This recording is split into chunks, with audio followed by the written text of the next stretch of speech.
Sarah lived alone in the old lighthouse at the edge of a forgotten coastal town.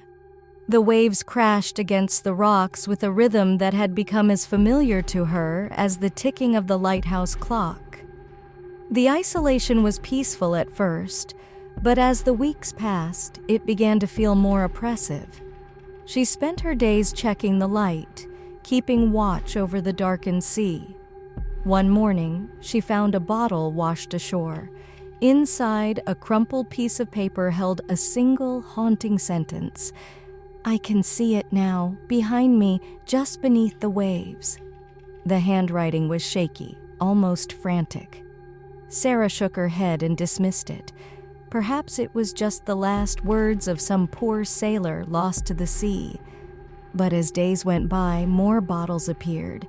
Each one contained the last thoughts of those who had vanished at sea, words filled with terror, whispers of something that lurked in the deep.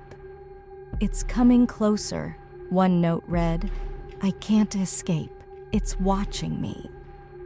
Sarah's unease grew. She tried to ignore the bottles, but they kept coming, pounding against the shore, relentless. She couldn't stop herself from reading them. Each message seemed more urgent, more desperate.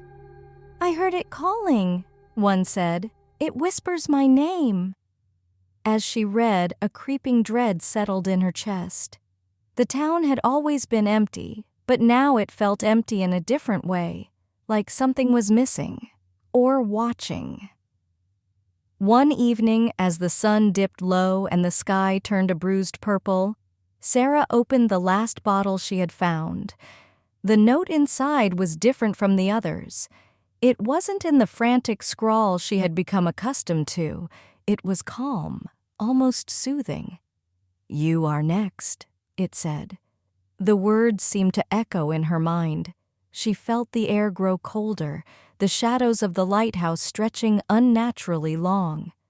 The sea roared louder as though it was angry, calling to her. Panic surged. She ran to the edge of the lighthouse, peering into the dark waters below, half expecting to see something lurking in the depths. But there was nothing but the endless black. Then, from the water, a single pale hand reached up, gripping the rocks of the lighthouse.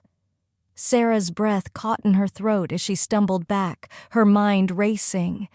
The hand slowly pulled itself up, and a familiar hollow face emerged from the depths, the last face she had seen in one of the bottles. "Help me," it whispered as it crawled toward her.